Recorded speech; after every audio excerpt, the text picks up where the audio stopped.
Hai guys, balik lagi di YouTube gue kali ini. Nama gue Azra dan kali ini gue pengen bagi pengalaman gue tentang kegagalan yang gue alami. Sebenarnya sih nggak gagal sih, karena apa?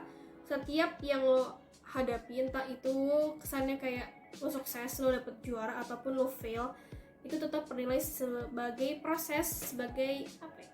Suatu hal yang memperbaiki diri lo, sesuatu hal yang akan mendewasakan lo. Ih, serius banget ya nggak? Pokoknya entah itu gagal atau sukses, hal itu merupakan hal yang sangat-sangat valuable. So, ya, kali ini case-nya adalah pengalaman gue ketika ikut seleksi pertukaran pemuda yang prestigious dan juga gratis. Ya, karena gue sadar diri gue masih muda dan gue energinya masih full powered banget. Apa salahnya sih kita untuk mencoba hal baru gitu ya? Hitung-hitung kalau gagalnya pas muda kan masih banyak kesempatan ya. Kalau gagalnya pas tua mungkin beban stresnya bakal makin-makin gitu. Jadi lebih baik lo manfaatin, coba-coba lo eksperimen-eksperimen tentu ya di hal-hal yang baik di masa muda sekarang.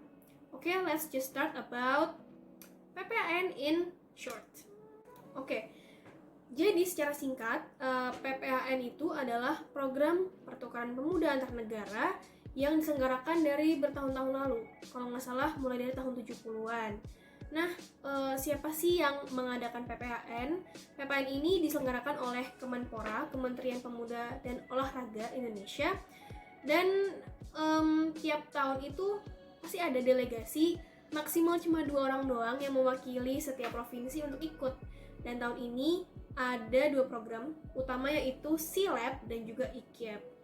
SEALAB itu kepanjangannya Singapore Indonesian Youth Leadership Exchange Program, dikhususkan untuk pria yang minimal umurnya itu 23, maksimal 30. Yang kedua itu adalah IKIAP, yaitu Indonesian Korean Youth Exchange Program, buat female dengan usia minimum 18 tahun dan maksimal 22 tahun. Jadi bener-bener apa ya guys, prestigious banget gak sih program pertukaran pelajar pemuda yang diadain oleh pemerintah, dan lo bakal dibiayai ya, kecuali nanti lo pesan sport buat tes offline ya, nanti lo bakal simak cerita gue. Pokoknya ya, lo bakal di funded sama pemerintah, and don't worry, meskipun memang kesannya kayak sulit banget, exchange ini merupakan suatu hal yang sangat-sangat worth it untuk dicoba gitu. Oh ya, FYI juga sebenarnya tujuannya tuh bukan ke Singapura sama Korea doang sih. Dari tahun lalu tuh lebih bervariasi, cuman karena mungkin pandemik ya, jadi disesuaikan dan suka-suka dari atasan juga nih mau ke negara apa aja. PPAN ini nggak terbatas di South Korea sama Singapura doang, tapi ada juga negara India, Malaysia, Australia, dan lain sebagainya gitu. Kalau kalian pengen tahu experience dari peserta PPAN tahun-tahun lalu, kalian bisa dicek di YouTube-nya atau di Instagram masing-masing PCMI provinsi. Jadi untuk tahap pertamanya lumayan simple, lo cuma harus siapin data diri lo, dan jangan lupa kalau bisa sih siapin sertifikasi bahasa Inggris yang lo punya, kayak TOEFL, TOEIC, IELTS, dan lain-lain. Dan inilah yang paling urgent guys, karena persiapan untuk sertifikasi ini kan nggak sebentar. Jadi lo harus seenggaknya apa ya, entah lo kuliah atau SMA, lo pernah lah seenggaknya 1 kali tes beberapa ujian ini. Entah lo bisa pilih TOEFL, TOEIC, atau IELTS gitu. Dan berikutnya lo juga wajib mengupload validasi, yaitu Twibbon yang berisi post yang tercakap dari lo. Dan slide keduanya lo harus menjelaskan siapa diri lo, purpose lo ikut PPAN selama 1 menit kurang lebih. Dan di captionnya lo juga harus percantik ya, harus singkat, jelas, padat, yang menjelaskan lo ini siapa dan visi misi lo untuk PPAN ini apa aja. Itulah untuk seleksi tahap pertama. Nanti setelah itu lo bakal diajak ke WA group, lo udah bakal dapat PR untuk mengisi PPA alias Post Program Activity. Dikasih Google Docs dan lo harus kayak memproyeksikan kira-kira nih nanti habis lo jadi delegasi, lo lolos dan lo pulang ke Indonesia, lo mau kontribusi apa, dan contohnya sudah ada di Instagram PCMI masing-masing provinsi. Oke, jadi welcome to the second step, yaitu lo bakal ngelaksanain tes offline di pusat Jakarta. Sebelum lo masuk ke ruangannya, lo dapet free facility untuk di swab test karena kita akan berkerumun. Nah, selama kurang dari 30 menit sih hasilnya udah keluar. Dan alhamdulillah semua pesertanya negatif, jadi kayak it's quite protective, it's quite aman gitu. Dan kita langsung pergi ke ruangannya untuk tes potensi akademik. Nah, ini sih yang sebenarnya agak membuat gue bingung karena dalam bayangan gue TPA itu kayak UTBK. Misalnya nebak pola gambar, pola angka, dan ya pola-pola bentuk lainnya gitu ya, kayak TPA gitu. Dan jadi kayak gue ngerasa I think it's easy dan gue nggak perlu persiapan. Ini dosa pertama gue. Ternyata tahap ini merupakan tahap yang membuat gue mental breakdance gitu ya. Jadi pertama yang gue notice adalah ada tes kebudayaan Betawi. Harusnya gue udah bisa ngerti gitu kalau misalnya lo ikut pertukaran pelajar mewakili Jakarta, ya pengetahuannya bakal seputar itu, seputar kebudayaan lo sendiri, Indonesia maupun hubungan internasional gitu. Aduh, gue bener-bener gak kepikiran. Dan salah gue juga sih, gue nggak nonton video testimoni di YouTube karena udah banyak banget padahal, gengs. Jadi tolong ya, kalau lo mau ikut sesuatu, lo ikut mencoba untuk program ini, program itu, lo harus kepo di YouTube dulu atau enggak cari di referensi manapun lah. Ya lo nggak kagok banget kayak gue. Yang buat gelek itu soalnya tuh sekitar ada 30 lebih ya, masing-masing subtes itu ada 15 soal kalau gue nggak salah.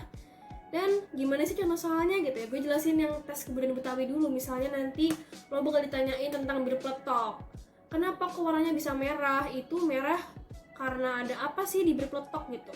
Yang kedua tuh misalnya sebutan Batavia buat kota Jakarta itu di tahun berapa aja. Terus makanan mana nih di bawah ini yang bukan khas Betawi, dan lain-lain. Asli gue langsung kayak ngaca banget, lo ini orang mana sih gitu. Dan seketika pas gue ngeliat plan itu, gue tersadarkan gitu, gue ngerasa kayak gue nggak punya budaya banget. I don't know why, mungkin karena kita tergerus globalisasi kali ya. Gue sedih banget sih di part ini. Dan gue langsung kayak, bisa nggak sih gue lanjutin ke tahap lain, karena di tahap itu gue cuma mikir gue mau pura-pura nyakit dan gue pengen pulang. Itu kayak what? Padahal udah ada di situ, kenapa lo nggak ngelanjutin? Dan akhirnya gue tetap mau ngelanjutin. Next gue ada TPA, kayak wah udah agak mudah gitu ya. Dan di next stepnya itu ada tes hubungan internasional. Jadi di sana bakal mengulik pengetahuan lo tentang hubungan Indonesia sama South Korea, Indonesia dan Singapura juga gitu. Misalnya diplomat yang mewakili Singapura itu namanya siapa, terus di acara ASEAN tahunan itu maskotnya apa, dan lain-lain sebagainya. Gue jujur gue malu banget karena pengetahuan umum gue ternyata rendah, dan gue nggak expect ada soal kayak gitu. Parah banget ya.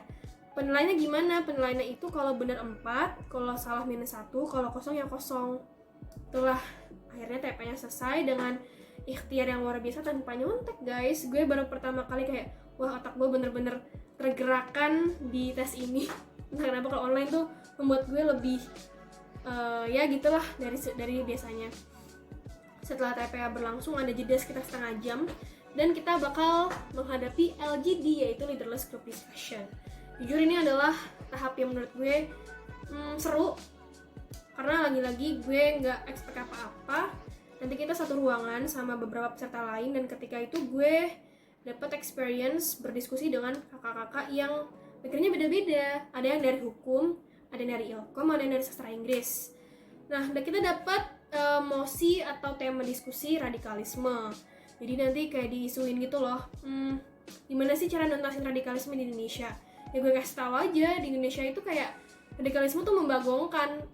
Maksudnya radikal tuh apa sih? Apakah karena kita nggak sejalan sama pemerintah, atau karena kita terlalu agamis, atau memang ada golongan tertentu yang kayak pengen mengkritisi pemerintah tapi pemerintahnya juga nggak accept, dan lain sebagainya.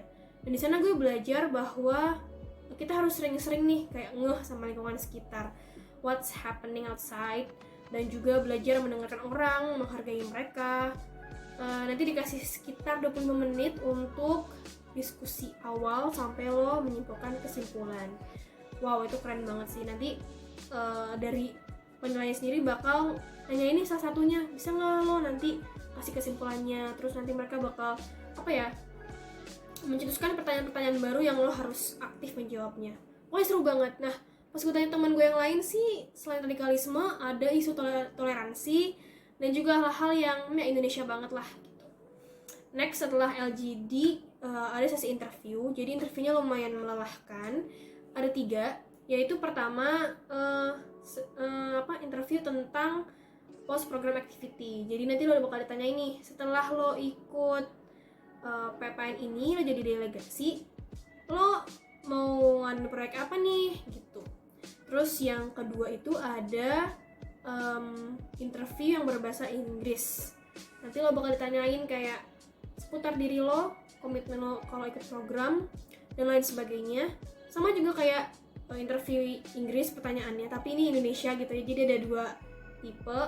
Gue tambahin lagi pertanyaannya tuh yang seinget gue, nanti lo bakal sibuk gak sih pasti di delegasi gitu. Terus apa yang membuat lo berbeda sama delegasi lain, apa motivasi terbesar lo untuk ikut, dan lain-lain sebagainya. Jadi lo harus siapin tadi kayak mimpi yang bener-bener detail, target yang bener-bener obvious kenapa lo mau ikut PPAN. Udah mikirin kekuatan lo, kelemahan lo, gangguan yang menghampiri lo, dan juga chance. Jadi harus bener-bener mikirin SWOT-nya ketika lo ikut event. Nah, di interview ini gue belajar cara menghargai orang dan cara mengatur energi juga. Jadi lo nggak bisa sewaktu-waktu tuh kayak semuanya lo harus ngegas, enggak. Tapi lo harus kayak nadanya tuh kadang tinggi, kadang rendah, kadang ada nada tegas, kadang ada nada storytelling, supaya lo nggak cepet capek gitu. Dan gue merasa eye contact itu penting, skill mendengarkan itu penting. Jadi ya I learn how to respect people dari interview prosesnya. Nah, setelah itu kebayang dong kayak capeknya tuh gimana. Mungkin karena gue dari awal udah pesimis ya, jadi kayak gue tuh pikirannya gue tuh pengen terbahan di rumah, gue tuh pengen kabur. Nah, ternyata setelah sekian jam nungguin antrian yang interview ini kan udah selesai nih, udah rehat asyar, kita di-challenge nih sama panitia seleksinya. Sekitar sejaman tuh menjelang buka puasa lo harus diskusi. Nih, minggu depan ada social project nih, lo harus berembuk sama teman-teman lo yang lain, lo bakal ngapain. Terus nanti dari kita, dari semua peserta seleksi akan ada yang mengajukan diri menjadi ketua acara social project ini. Tuh kan kayak dari awal tuh sampai akhir kayak menurut gue berat banget dan berbobot banget. Pokoknya mau gak mau lo harus berkontribusi gitu setelah ikut program ini. Nah, itulah kayak momen-momen dimana gue bener-bener lemah banget. Gue gak mengajukan ide apapun, dan ya gue cuma nyerah doang. Sampai kayak, loh Zra lo kan belum dapet job, gue sampai digituin dong. Harusnya kan kayak gue bisa interaktif ya mungkin kan energi gue udah habis, jadi gue cuma iya doang. Gue pas tuh dipilih jadi orang yang dokumentasi. Ya dokumentasi kan enak ya, santai-santai doang gitu. Nah, abis itu gue pulang dengan kondisi yang bener-bener capek, langsung ke rumah, dan alhamdulillah pas banget udah berbuka. Oke, jadi gue langsung ke tahap ketiganya. Setelah tahap 2 itu sebenarnya dikasih tahu sih di PowerPoint gitu. Ada 2 pair lagi tadi yang gue sebut social project secara offline. Nanti lo di-assign di suatu lokasi gitu untuk ngadain proyek itu bareng sama peserta seleksi yang lain. Yang kedua yaitu lo harus buat video 3 menit kurang lebih untuk menunjukkan video yang mempresentasikan budaya lo. Lo bisa nyanyi, lo bisa main instrumen, lo bisa berpuisi, lo bisa ngapain lagi ya? Pokoknya hal-hal yang terkait dengan seni dan ability lo. Nah, kalau misalnya lo nggak sure dengan skill lo, misalnya ada yang pilih ice skating atau skill-skill lain, lo bisa langsung tanya ke panitianya, kira-kira ini cocok nggak sih untuk direkam gitu. Dan sebenarnya gue hamin 1 submission tuh gue mikir-mikir gitu loh, gue submit nggak ya, karena niat gue tuh gue pengen mundur, cuman gue sayang banget karena gue pengen ngalamin social project itu sama anak-anak. Kenapa lo gak mundur aja sih Zara dari awal gitu? Gue kangen buat interaksi sosial sama orang secara langsung, apalagi sama anak-anak. dan gue pengen energi gue digunakan secara produktif sama mereka ini.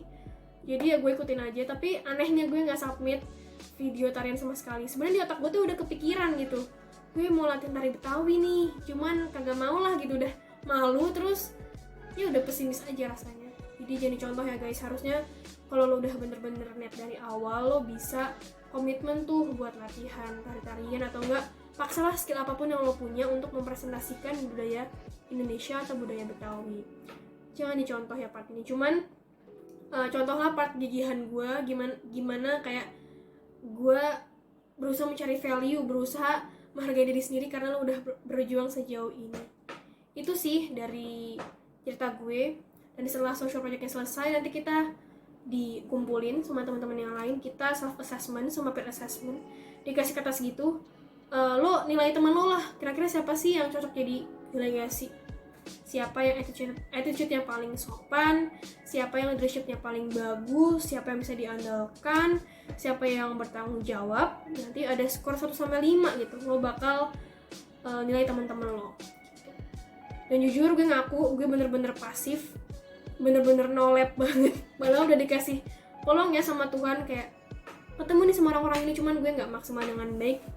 Iya tadi, karena gue nggak niat, gue nggak ngasih effort gue yang bagus untuk seenggaknya kayak meriset experience peserta yang tahun lalu. Terus mungkin kurang berdoa juga kali ya, jadi kayak nggak dimulusin banget lah sama Tuhan rencana gue.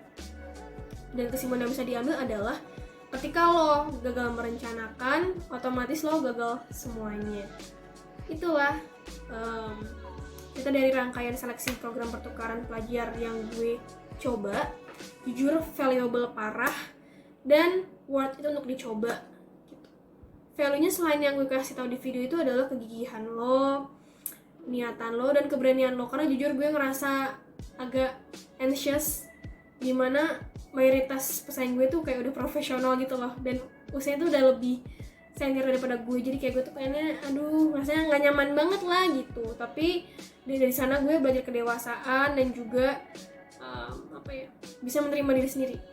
Lo harus bisa be yourself, ya nggak usah niru orang lain. Dan I think that's my story. Kesimpulannya tadi, jangan lupa ketika lo gagal untuk plan, you fail everything. Sekian dari video gue kali ini. Sorry panjang banget, lo bisa nge-cut aja. Dan untuk informasi lebih lanjutnya tentang PPN ini, tahun depan pasti ada. Lo bisa langsung cek di Instagram setiap provinsi, misalnya kayak PCMI Jakarta, Banten, Surabaya, dan lain-lain. Insya Allah pasti ada. Dan jangan lupa untuk like, comment, dan subscribe YouTube channel gue. Insya Allah gue akan sambat lagi, tapi pasti ada value-nya lah ya. Gue harap pasti ada value-nya, dan semoga bisa bermanfaat buat kalian. Sekian, mohon maaf kalau salah kata. Wassalamualaikum warahmatullahi wabarakatuh. Bye semuanya.